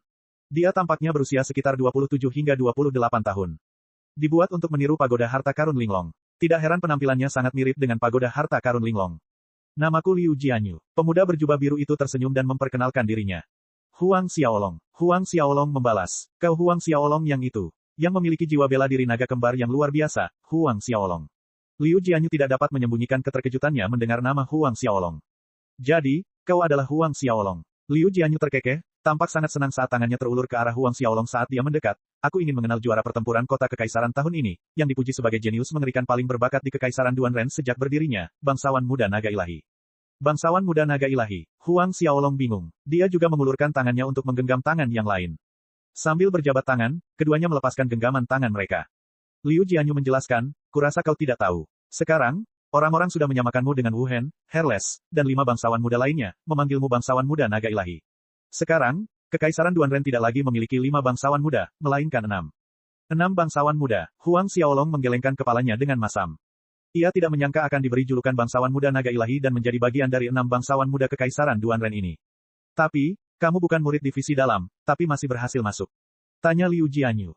Saya memiliki token emas. Huang Xiaolong menjawab dengan singkat dan jelas. Karena masalah tentang token emas pasti tersampaikan dari mulut para penjaga itu, tidak ada yang perlu disembunyikan. Liu Jianyu benar-benar terkejut dengan informasi ini. Dia menatap Huang Xiaolong dengan ekspresi tidak percaya yang jelas di wajahnya untuk beberapa saat sebelum akhirnya tertawa. Token emas ini pasti diberikan kepadamu oleh bangsawan muda Wu Hen. Aku tidak menyangka bangsawan muda Wu Hen akan dengan sukarela membiarkanmu menggunakan token emas itu. Mendengar apa yang dikatakan pihak lain, Huang Xiaolong tidak membenarkan atau membantah. Dia hanya tersenyum dalam diam. Jika dia mengatakan token emas itu berasal dari Duanren, dan bahwa dia menggunakannya tanpa batas, bukan hanya Liu Jianyu yang akan sulit mempercayainya, tetapi seluruh kekaisaran Duanren juga akan bereaksi sama. Tentu saja, 2 orang dikecualikan dari ini Duan Wu Hen dan Cheng Jian. Liu Jianyu mengobrol dengan Huang Xiaolong sebentar sebelum berpisah. Meskipun Liu Jianyu tidak menyebutkannya, Huang Xiaolong menduga dia adalah anggota keluarga Liu dari kekaisaran Duanren. Keluarga Liu mungkin tidak sebanding dengan keluarga Xie milik Xie Putih, tetapi bagaimanapun juga, mereka tetaplah keluarga besar di kekaisaran Duanren, hanya saja statusnya sedikit lebih rendah jika dibandingkan dengan keluarga Guo milik Guo Tai. Huang Xiaolong memiliki pandangan yang baik terhadap Liu Jianyu, sama seperti yang dia miliki terhadap Guo Tai. Keduanya tidak memiliki kesombongan yang sembrono seperti yang dimiliki oleh bangsawan generasi muda dari keluarga besar. Setelah berpisah dengan Liu Jianyu, Huang Xiaolong terus berkeliaran di sekitar divisi dalam. Hari lain berlalu tanpa ada reaksi apapun dari pagoda harta karun Linglong dan cincin pengikat dewa di dalam tubuh Huang Xiaolong. Huang Xiaolong meninggalkan halaman divisi dalam saat malam tiba, kembali ke Southern Hill Estate. Adapun orang yang dikirim untuk mengawasi Huang Xiaolong, dia melapor kepada Yao Fei dan mengatakan bahwa Huang Xiaolong hanya berkeliaran tanpa berpikir. Yao Fei mengerutkan kening. Berkeliaran tanpa tujuan di sekeliling area, Yao Fei mencoba memikirkan kemungkinan tujuan Huang Xiaolong. Bangsawan muda, mungkinkah bocah nakal itu hanya penasaran dengan divisi dalam dan ingin masuk untuk melihat-lihat? Pada saat ini, seorang penjaga melangkah maju dan menyarankan. Namun sebelum dia bisa menyelesaikan perkataannya, telapak tangan Yao Fei telah mengenainya dan membuat penjaga itu terpental ke sudut ruangan. Bagaimana menurutmu? Yao Fei mengejek, suaranya yang dingin terdengar tidak sabar. Hal itu menyebabkan sipir itu memukul mulutnya sendiri berulang kali sebagai tanda penyesalan. Hubungi Jinmu, suruh dia kembali. Yao Fei berbalik dan memberi instruksi pada penjaga lain di sampingnya. Penjaga itu ragu-ragu sejenak sebelum berkata, Tuan muda, kami kehilangan kontak dengan senior Jinmu 2 hari yang lalu. Sepertinya senior Jinmu telah menghilang. Apa, hilang? Mata Yao Fei melotot. Ya, senior Jinmu menghilang seperti halnya senior Zhang. Hal terakhir yang kami ketahui adalah mereka berdua berada di Southern Hill Estate. Penjaga itu membenarkan. Senior Jinmu yang disebutkan Yao Fei adalah lelaki tua berambut perak yang disempurnakan oleh Huang Xiaolong menggunakan pagoda harta karun Linglong 2 hari lalu. Sudah 2 hari menghilang, kenapa baru sekarang kau memberitahuku? Yao Fei menjadi marah dan memukul penjaga itu hingga dia terpental. Penjaga lainnya gemetar ketakutan. Enyahlah, pergi selidiki apa yang terjadi. Yao Fei berteriak. Ya, bangsawan muda. Kelompok penjaga itu melarikan diri karena panik. Kilatan di mata Yao Fei menajam, Huang Xiaolong. Saat ini di Southern Hill Estate, Huang Xiaolong berdiri di tengah halamannya. Kekuatan internal dalam tubuhnya mengalir, perlahan-lahan menyusutkan tulang-tulangnya, ia tampak tumbuh lebih pendek setengah kepala. Dilihat dari penampilan fisiknya, Huang Xiaolong tampaknya hanya setinggi 1 meter, tidak jauh berbeda dibandingkan dengan anak berusia 7 hingga 8 tahun. Ketika ia berhasil mengecilkan tulang-tulangnya hingga setinggi 1 meter, tulang-tulang di tubuhnya mulai mengeluarkan suara retakan saat ia tumbuh kembali ke tinggi aslinya sekitar 6 kaki. Ini adalah seni menyusut tulang. Sebelumnya, Kekuatan internalnya belum menembus alam Xiantian, sehingga seni penyusutan tulang ini tidak begitu berguna. Namun, ia telah mempraktikkannya sejak kekuatan internalnya menembus alam Xiantian, yang memungkinkan tulang-tulang di tubuhnya menyusut dan membesar secara alami. Di masa mendatang, Huang Xiaolong dapat mengubah penampilan fisik dan fitur wajahnya. Ini akan terbukti sangat praktis dan berguna di masa mendatang. Ini adalah sesuatu yang tidak dapat diberikan oleh kultivasi ki pertempuran. Bahkan seorang Sein atau ahli alam dewa tidak dapat melakukan apa yang dia lakukan. Malam berlalu dengan tenang. Saat fajar menyingsing, Huang Xiaolong menghentikan latihannya malam itu. Meninggalkan Southern Hill Estate melalui pintu depan, Huang Xiaolong tiba-tiba menegang. Ia berhenti dan menatap orang di depannya dengan linglung. Di sana berdiri sosok yang familiar. Lilu. Sebenarnya Lilulah yang dibawa pergi oleh wanita cantik dari Deitis Templar. Lilu mengenakan gaun putih, matanya yang sedikit merah menatap Huang Xiaolong. Dibandingkan dengan 3 tahun lalu, wajah mungilnya kehilangan kenaifan dan kenakalan yang dulu ada, digantikan dengan pesona yang luar biasa dan kecantikan yang memukau. Setiap gerakan dan senyum dapat mengguncang seseorang sampai ke inti. Dia jauh lebih tinggi daripada 3 tahun lalu, dan juga jauh lebih berkembang. Huang Xiaolong mengucek matanya, takut kalau itu cuma halusinasinya. Bab 198, Ao Baiksue. Bab 198, Ao Baiksue. Memperluas. Huang Xiaolong mengusap matanya dan melihat lagi ke seberang jalan. Sosok berpakaian putih itu masih ada di sana. Lilu masih berdiri di sana. Gelombang kegembiraan menguasai hatinya dan Huang Xiaolong terbang keluar dari pintu masuk utama Southern Hill Estate, meluncur dari jalan untuk berdiri di hadapan Lilu, menatapnya lekat-lekat. Lilu juga menatap Huang Xiaolong. Matanya menjadi lebih merah. Tanpa peringatan, Huang Xiaolong membuka kedua lengannya dan memeluk Lilu erat-erat, seakan-akan dia akan lenyap dalam sekejap jika dia tidak memeluknya erat-erat. Dia ingin meleburkan Lilu ke dalam jiwanya, ke dalam daging, darah, dan tulangnya, tidak ingin dia pergi. Lilu, apakah itu benar-benar kamu? Suara Huang Xiaolong bergetar saat dia bertanya. Ini aku. Dalam pelukan Huang Xiaolong, tubuh Lilu bergetar. Suaranya terdengar tercekat oleh emosi saat dia menegaskan. Sudah 3 tahun, mereka akhirnya bersatu kembali. Selama 3 tahun ini, hampir setiap hari dan malam pikirannya dipenuhi dengan bayangan Huang Xiaolong. Hari ini, keinginannya untuk bertemu dengannya lagi terwujud. Dipeluk oleh Huang Xiaolong, merasakan dadanya yang berotot dan hangat, Lilu tidak pernah merasa begitu aman dan hangat. 3 tahun kemudian, Huang Xiaolong juga tumbuh lebih tinggi. Bahkan fitur wajahnya pun banyak berubah, lebih gagah. Terutama matanya yang seperti jurang, tampak lebih tak terduga dan mempesona. Dalam pelukan Huang Xiaolong, dia bisa merasakan lengannya yang kuat. Huang Xiaolong menarik napas dalam-dalam dan mencium aroma orang di pelukannya, aroma murni tak ternoda memasuki hidungnya. Karena kegembiraannya sebelumnya, dia mengabaikan fakta penting Lilu telah tumbuh dewasa. Gadis di antara lengannya begitu lembut dan lentur, mirip dengan air yang mengalir. Seolah-olah tidak ada tulang di tubuhnya, dan kulitnya sangat halus. Jika dia mencengkeram pinggang mungilnya sedikit lebih erat, mungkin air akan menyembur kemana-mana. Terutama jika Anda menyertakan dadanya yang besar yang menekan dada Huang Xiaolong. 3 tahun dan ini adalah salah satu perkembangan paling jelas pada tubuh Lilu. Bagian tubuh bawah Huang Xiaolong berangsur-angsur bereaksi. Merasakan reaksi Huang Xiaolong di bawah, Lilu membenamkan kepalanya lebih jauh ke dada Huang Xiaolong, tak berani menatap wajahnya, rona merah tua mewarnai wajahnya sampai ke telinganya. Merasa malu, Huang Xiaolong melepaskan Lilu dan tubuh mereka terpisah. Kau tahu aku ada di kota Kekaisaran Duanren? Huang Xiaolong bertanya dengan suara lembut sambil menatap wajah Lilu.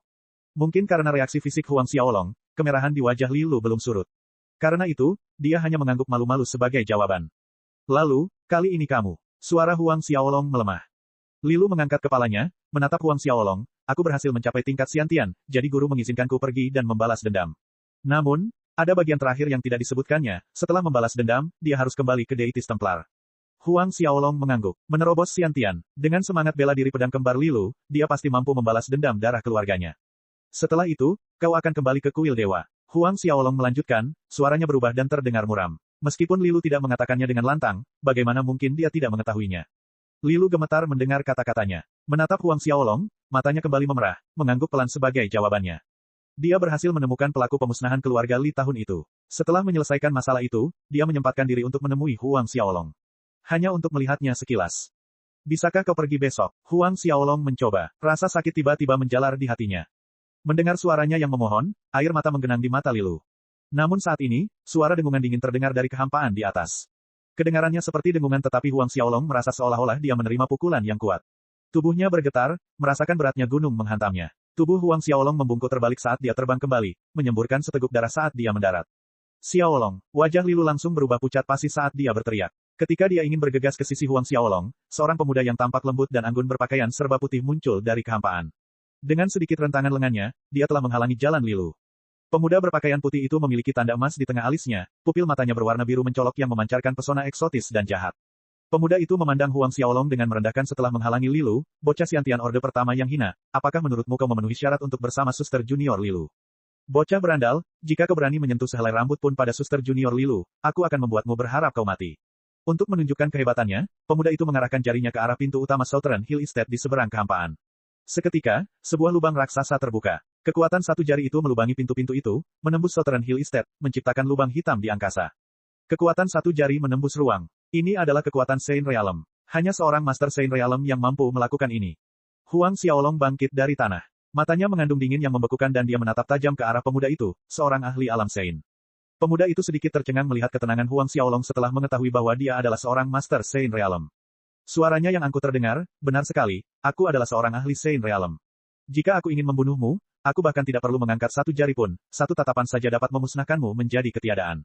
Bocah kecil, kau Huang Xiaolong. Memberikan wajah pada Lilu, aku akan mengampuni nyawamu hari ini. Namun, jika kau mencoba menemui junior sister Lilu lagi, aku akan menguliti dagingmu lapis demi lapis dan kemudian memurnikanmu menjadi mayat berjalan. Kakak senior Ao Baixue, aku mohon padamu, lepaskan Huang Xiaolong. Air mata membasahi wajah Lilu, ini bukan salah Xiaolong. Ao Baixue tetap acuh tak acuh, menoleh sekali lagi ke Huang Xiaolong, biar ku beritahu, suster muda Lilu sudah menjadi murid Dewa Templar. Seorang murid Dewa Templar hanya bisa menjadi pendamping Dao bagi murid Dewa Templar lainnya. Ini adalah aturan ilahi Dewa Templar yang sangat kuat. Jangan bilang aku tidak menunjukkan jalan kepadamu. Jika kamu terpilih dan menjadi murid Dewa Templar saat Dewa Templar mengadakan seleksi murid berikutnya, aku akan memberimu kesempatan. Melemparkan kalimat ini kepada Huang Xiaolong, tangan Ao Baixue menarik Lilu, ingin membawanya pergi. Xiaolong, Lilu berteriak cemas, tangannya terulur ke arahnya. Dengan tergesa-gesa, Huang Xiaolong mengulurkan tangannya tetapi sebuah kekuatan yang mengerikan menghantamnya dan melemparkannya. Ao Baixue menatap Huang Xiaolong dengan dingin, jangan terlalu percaya diri. Sambil memegang Lilu, keduanya terbang menjauh. Tepat pada saat ini, sebuah suara berteriak, turunkan pantatmu ke sini. Sebuah telapak tangan raksasa muncul di kehampaan di atas, menghantam kepala Ao Baixue. Wajah Ao Baixue berubah pucat, segera melepaskan Lilu untuk menangkal serangan yang datang dengan kedua telapak tangannya. Ledakan, sebuah ledakan dahsyat bergema di udara, dan sebuah siluet terlihat jatuh dari langit. Darah menyembur keluar dari mulutnya saat Ao Baixue jatuh ke tanah. Sosok lain mendarat dengan lembut di tanah, itu adalah Zhao Su. Dia baru saja kembali dari istana kekaisaran Duanren dan bergegas datang ketika dia merasakan fluktuasi energi yang kuat di perkebunan Southern Hill. Ao Baixue menatap Zhao Su dengan wajah terkejut, alam Saint tingkat tinggi. Seseorang yang dapat melukainya dengan parah dalam satu gerakan, hanya seorang ahli Saint Realm tingkat tinggi yang mampu melakukan itu. Ternyata ada seorang ahli Saint Realm tingkat tinggi di sisi Huang Xiaolong. Meskipun dia merasa terkejut karena Zhao Su adalah ahli alam Saint tingkat tinggi, wajah Ao Baixue kembali tenang seperti biasa, kekuatan teman ini tidak buruk, tetapi jika kamu berani menentang Dewa Templar milikku, hanya ada satu akhir kematian mutlak. Bahkan jika kamu adalah ahli alam Saint tingkat tinggi, tidak ada pengecualian. Zhao Su mencibir, benarkah? Kalau begitu aku ingin merasakan bagaimana aku akan menemui ajalku. Tanpa menunggu, Zhao Su menyerang lagi dengan telapak tangan lainnya ke arah Ao Baixue. Telapak tangan itu melesat tanpa fluktuasi, tidak mengeluarkan suara siulan saat menembus udara, juga tidak membuat riak di jalinan ruang. Namun, ekspresi Ao Baixue sangat jelek saat menyaksikan ini. Pada saat ini, cahaya hijau datang menembus angkasa dan bertabrakan dengan telapak tangan Zhao Su. Bab 199, seorang anak kecil yang mengecewakan dari keluarga Huang. Ledakan keras terdengar, tubuh Zhao Su goyah dan mundur selangkah. Karena terkejut, dia mendongak ke arah sumber suara dan melihat seorang wanita cantik muncul dari kehampaan. Tuan, melihat wanita itu, Lilu berseru kaget. Pada saat ini, Ao Baixue pun bergegas menghampiri wanita cantik itu, dan memberi salam penuh hormat, salam bibi bela diri. Wanita cantik ini adalah orang yang sama yang membawa Lilu pergi 3 tahun lalu, Li Molin, memiliki nama keluarga yang sama dengan Lilu. Li Molin mengangguk lalu berjalan ke arah Zhao Su. Berhenti di depannya, dia berkata, kekuatanmu tidak buruk, tapi kamu masih terlalu jauh dariku. Zhao Su mendengus, mengapa kau tidak mencobanya? Zhao Su tampaknya mengalami kerugian sebelumnya, tetapi ia melancarkan serangan itu dengan cepat. Kenyataannya, kekuatan dirinya dan wanita itu sama. Li Molin tidak membantah mendengar ini. Sebaliknya, dia berbalik dan menatap Huang Xiaolong, namamu Huang Xiaolong, kan? Aku tahu muridku Lilu menyukaimu, tetapi dia sekarang adalah murid Dewa Templar. Aku tidak keberatan jika kalian berdua ingin bersama, dengan syarat kalian juga bisa menjadi murid Dewa Templar. Li Molin melirik sekilas ke arah Zhao Su ketika dia mengatakan hal ini dan kemudian kembali menatap Huang Xiaolong. Aku tahu identitasmu tidak biasa, tetapi identitas atau latar belakang apapun tidak penting di hadapan Dewa Templar. Kecuali tentu saja, jika kamu adalah seorang master alam dewa. Setelah selesai berbicara, dia menatap Ao Baixue dan Lilu, ayo pergi. Lalu terbang dan pergi sambil menghancurkan kehampaan. Ao Baixue mengikutinya dari dekat sambil melompat. Air mata mengalir di pelupuk mata Huang Xiaolong. Menatap wajahnya untuk terakhir kalinya, suara Lilu terdengar terisak, Xiaolong, aku akan selalu menunggumu di kuil dewa. Dia pun berbalik dan menghilang. Melihat Li Molin pergi, Zhao Su ingin menghentikannya tetapi Huang Xiaolong menggelengkan kepalanya, tidak perlu. Bahkan jika itu Zhao Su, dia mungkin tidak bisa menghentikan mereka bertiga. Li Molin baru saja mengatakan bahwa identitas apapun tidak ada artinya di hadapan Dewa Templar kecuali jika Anda adalah Master Alam Dewa. Penguasa Alam Dewa, Huang Xiaolong menatap bayangan Lilu yang menjauh dan Ao Baiksue di sampingnya, tangannya mengepal erat. Melihatnya semakin menjauh, rasa sakit yang berdenyut-denyut menusuk hatinya. Sangat tidak nyaman. Selama ini, Huang Xiaolong mengira dirinya adalah seseorang yang cukup kuat untuk melindungi keluarganya dan orang-orang yang dekat dengannya. Ia tidak menyadari betapa bodoh dan menggelikannya anggapan tersebut hingga sekarang. Dia tidak berdaya melindungi orang yang dicintainya. Pada akhirnya, dia hanya bisa menyaksikan Lilu dibawa pergi tepat di depannya. Aura pembantaian yang dingin dan membekukan keluar dari tubuh Huang Xiaolong, membekukan aliran udara di sekitarnya. Pandangan Huang Xiaolong berubah menjadi merah tua yang dingin. Zhao Su berdiri di sampingnya, ingin menyampaikan beberapa patah kata penghiburan, tetapi karena tidak tahu harus berkata apa, dia tetap diam. Dia berempati dengan perasaan penguasanya, seperti dirinya yang lemah dan tidak berdaya saat itu. Tahun itu, dirinya yang lemah dan tidak berdaya hanya bisa menyaksikan wanita yang dicintainya terbunuh di depan matanya sendiri. Rasa sakit seperti itu jauh lebih buruk daripada hatinya sendiri yang digali. Huang Xiaolong baru bergerak saat malam tiba. Berbalik, dia kembali ke Southern Hill Estate tanpa mengucapkan sepatah kata pun sampai dia tiba di halaman kecilnya sendiri. Dia menoleh ke arah Zhao Su, kamu bisa istirahat, aku baik-baik saja. Suara serak terdengar. Baik, Yang Mulia, Zhao Su memberi hormat dengan hormat sebelum melangkah mundur, mengetahui bahwa yang paling diinginkan Huang Xiaolong saat ini adalah ketenangan dan kesunyian. Setelah Zhao Su pergi, Huang Xiaolong berdiri di halaman. Ia duduk, tepat di lantai halaman. Ia tidak berkata apa-apa lagi, tetapi ki yang dingin, kuat, dan mematikan yang keluar dari tubuhnya semakin kuat seiring berjalannya waktu. Suatu malam berlalu, Huang Xiaolong duduk di halaman sepanjang malam seperti patung, tidak bergerak sedikit pun. Sinar matahari pagi bersinar dari atas ke tubuh Huang Xiaolong. Meski begitu, tidak ada tanda-tanda pergerakan dari Huang Xiaolong. Niat membunuh yang kuat berputar di sekitar Huang Xiaolong menimbulkan perasaan sunyi dalam semalam. Saat Zhao Su dan Fei Hou memasuki halaman Huang Xiaolong dan melihatnya duduk di tanah, kaki mereka berhenti melangkah. Jika ini terus berlanjut, aku khawatir penguasa, Fei Hou berkata dengan ekspresi khawatir. Zhao Su telah memberitahunya tentang apa yang terjadi. Lebih baik kita biarkan penguasa tenang dulu. Zhao Su menggelengkan kepalanya, berdasarkan karakter penguasa, tidak akan terjadi apa-apa. Fei Hou mengangguk. Keduanya meninggalkan halaman Huang Xiaolong. Waktu terus berjalan maju. Matahari bergerak ke titik tertinggi di langit, panas menyelimuti daratan, lalu bergerak ke arah barat, menandakan waktu senja.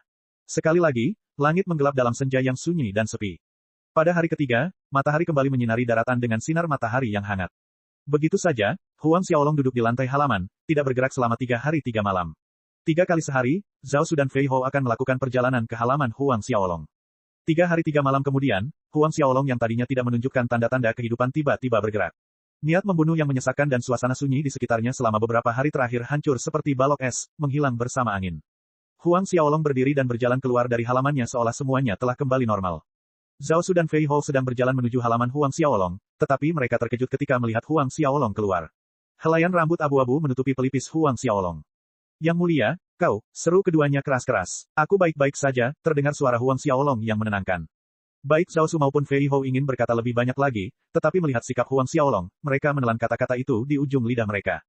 Zhao Su, Fei Hou, jalan-jalanlah keluar bersamaku, kata Huang Xiaolong. Siap, Yang Mulia, jawab mereka berdua serempak. Maka, mereka bertiga pun keluar dari Southern Hill Estate. Huang Xiaolong berkeliaran tanpa tujuan sedangkan Zhao Su dan Fei Hou mengikuti dengan setia dari belakang, tak satu pun dari mereka berani mengeluarkan suara. Ketika mereka tiba di jalan yang ramai, sekelompok orang tiba-tiba memadati jalan di depan mereka. Tidak mengherankan, itu adalah Guo Brothers, Guo Fei dan Guo Zi, dengan sekelompok pelayan dan pengawal keluarga Guo di belakang mereka. Kadang-kadang, Guo Zi dan Guo Fei akan berkeliaran di kota kekaisaran bersama sekelompok pelayan dan penjaga untuk mencari hiburan. Kakak, itu bocah nakal Huang Xiaolong. Guo Fei berkata dengan cepat ketika dia melihat Huang Xiaolong berjalan ke arah mereka dari kejauhan. Guo Zi mengangkat kepalanya dan ketika dia melihat bahwa itu benar-benar Huang Xiaolong, sudut bibirnya melengkung membentuk seringai dingin. Pergilah, kita akan pergi ke sana, dan dengan itu, dia memimpin sekelompok pelayan dan pengawal keluarga Guo menuju kelompok Huang Xiaolong yang terdiri dari 3 orang. Kelompok keluarga Guo menghalangi jalan Huang Xiaolong. Huang Xiaolong, aku tidak menyangka kau akan berhasil selamat malam itu. Seru Guo Zi tanpa rasa takut, dibumbui dengan sedikit rasa puas diri dan kesombongan.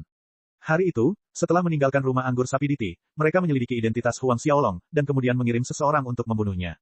Namun, orang yang dikirim untuk membunuh Huang Xiaolong tidak pernah kembali. Meskipun terkejut, mereka tidak mempermasalahkan usaha yang gagal itu dan tidak menaruh perhatian pada Huang Xiaolong. Mereka telah menyelidiki latar belakang Huang Xiaolong secara menyeluruh, dia tidak lebih dari orang desa yang berasal dari keluarga kecil, Huang Klan Manor. Meskipun mereka tidak dapat mengerti mengapa seorang marsekal kerajaan kecil memanggil Huang Xiaolong Tuan Muda, menurut Guo Zi, hal ini tidak penting. Adapun marsekal Haotian dari kerajaan Luotong itu, dia bisa membuatnya menghilang hanya dengan membuka mulutnya. Suasana hatiku sedang tidak enak, sebaiknya kalian enyahlah sekarang. Tatapan mata Huang Xiaolong menembus Guo Zi dan Guo Fei. Kepergian Lilu telah memicu hasrat membunuh yang kuat dalam diri Huang Xiaolong. Apa katamu? Mendengar Huang Xiaolong menyuruhnya pergi begitu dia membuka mulutnya membuat wajah Guo Zi berubah jelek. Bajingan kecil, kau pikir hanya karena adik perempuanmu bertunangan dengan bocah Guo Tai, aku tidak berani membunuhmu. Itu hanya pertunangan. Bahkan jika Guo Tai menikahi adik perempuanmu, aku bisa membuat bocah itu menceraikannya juga. Dasar bajingan tak berguna dari keluarga Huang dari kerajaan terpencil, dia ingin masuk ke rumah keluarga Guo kita. Bab 200, baru saja terjadi kesalahpahaman. Seekor anjing kecil dari keluarga Huang yang bau dan jorok. Begitu suara Guo Zi terdengar, sebuah siluet melintas di depannya dan yang ia tahu selanjutnya adalah lehernya tengah dicekik oleh sebuah tangan kuat. Pemilik tangan itu tak lain adalah Huang Xiaolong. Tangan kanan Huang Xiaolong terentang dan mencengkeram leher Guo Zi, mengangkatnya dari jalan. Mata tanpa emosi menatap Guo Zi saat gelombang aura pembunuh yang mengerikan berputar tak terkendali dari Huang Xiaolong. Guo Zi adalah ahli Xiantian tingkat menengah tingkat kedua, dan dia tidak pernah menyangka Huang Xiaolong cukup bodoh untuk menyerangnya. Dalam jarak dekat dan lengah, dia tidak diberi kesempatan untuk menghindar. Kau, wajah Guo Zi berubah merah karena lehernya terjepit dan saluran pernapasannya terputus. Matanya melotot keluar dari rongganya, mirip ikan kering yang ditarik keluar dari air, yang bisa terbalik dan mati kapan saja. Guo Fei dan pengawal serta pelayan keluarga Guo lainnya menatap dengan linglung saat Guo Zi diangkat dari jalan oleh Huang Xiaolong, tidak mampu menanggapi situasi tersebut. Lagi pula, mereka belum pernah mengalami kejadian seperti ini. Di masa lalu, ketika Guo Zi dan Guo Fei berkeliaran di sekitar kota kekaisaran bersama para pengawal dan pelayan sambil mencari hiburan, rakyat jelata dan bahkan beberapa generasi muda keluarga bangsawan akan menghindari mereka, menjauh sejauh mungkin. Selalu saja kedua bersaudara itu saling mencekik. Situasi sebaliknya tidak pernah terjadi, mengabaikan fakta bahwa sehelai rambut di tubuh mereka dianggap sangat berharga sehingga tidak seorang pun berani menyentuh mereka. Kakak, beberapa saat kemudian, Guo Fei akhirnya bereaksi. Memanggil kakaknya, dia kemudian berbalik dengan marah ke arah Huang Xiaolong, berteriak, Huang bajingan, beraninya kau. Kenapa kau tidak melepaskan kakakku sekarang juga? Jika tidak, aku akan memusnahkan 9 generasimu. Musnahkan 9 generasi Anda. Kata-kata besar mungkin telah diucapkan, tetapi Guo Fei tidak berbohong. Bagi keluarga besar seperti keluarga Guo di wilayah Kekaisaran Duanren, memusnahkan 9 generasi keluarga kecil bukanlah hal yang lebih sulit daripada melepaskan kentut. Hampir pada saat yang sama ketika suara Guo Fei berakhir, sebuah bayangan berkedip. Telapak tangan kiri Huang Xiaolong terentang, mencengkeram leher Guo Fei dan mengangkatnya ke udara dengan cara yang sama seperti yang dilakukannya terhadap Guo Zi.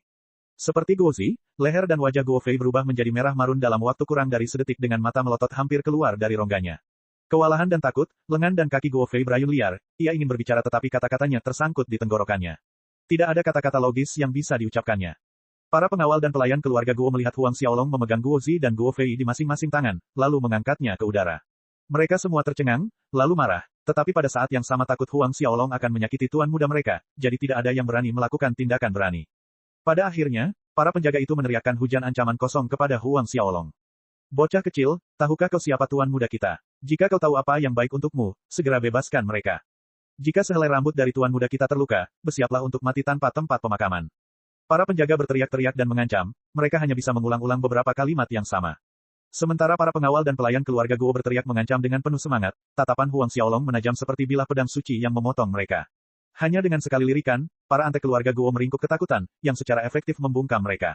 Kemudian, Huang Xiaolong mengerahkan sedikit lebih banyak tekanan di tangannya. Baik Guo Zi maupun Guo Fei menendang lebih keras lagi, bola mata mereka terjulur keluar saat tangan mereka mengepak dan mencengkeram leher Huang Xiaolong. Jelas bagi mereka yang hadir bahwa mereka sedang menderita. Akan tetapi kali ini, tidak ada seorang pun dari kubu keluarga Guo yang berani mengatakan sesuatu, karena mereka menyadari bahwa semua keributan yang mereka buat hanyalah usaha yang sia-sia. Para pejalan kaki di jalan mulai melambat, berkumpul menjadi kerumunan kecil yang menatap tercengang ke arah Huang Xiaolong, dan dua orang di tangannya yang terangkat ke udara Guo Zi dan Guo Fei, Guo bersaudara. Sebagian besar rakyat jelata dan keluarga bangsawan mengenali Guo Zi dan Guo Fei, dan karena mereka mengenali kedua bersaudara itu mereka terperangah. Benar-benar ada seseorang yang berani mengangkat saudara Guo Zi dan Guo Fei ke udara dengan leher mereka. Siapa bocah itu? Beraninya dia memukul kedua Guo bersaudara. Dia sepertinya Huang Xiaolong. Huang Xiaolong, juara pertempuran kota kekaisaran tahun ini, Huang Xiaolong itu. Diskusi pun pecah di antara kerumunan orang di jalan. Mengabaikan kerumunan orang, Huang Xiaolong menatap Guo Zi dan Guo Fei. Mata mereka mulai berputar ke belakang, sebagian besar memperlihatkan bagian putih mata mereka. Tidak diragukan lagi, mereka sedang menghembuskan napas terakhir. Ketika dia merasa waktunya sudah tepat, Huang Xiaolong mengayunkan tangannya dan melemparkan keduanya ke udara. Teriakan menyedihkan terdengar saat Guo Zi dan Guo Fei jatuh ke jalan, berguling lebih dari belasan meter sebelum berhenti. Tuan muda, para pengawal dan pelayan keluarga Guo menjadi tegang, masing-masing dengan cepat berlari ke sisi Guo Zi dan Guo Fei, membantu mereka bangkit dari tanah. Karena tekanan ekstrim yang diberikan Huang Xiaolong pada tenggorokan mereka, setelah dibantu oleh para penjaga dan pelayan, kulit mereka menjadi putih dan hijau untuk sementara waktu. Keduanya batuk tanpa henti saat mereka berdiri. Di masing-masing leher mereka terdapat memar yang jelas berupa bekas telapak tangan berwarna ungu hijau.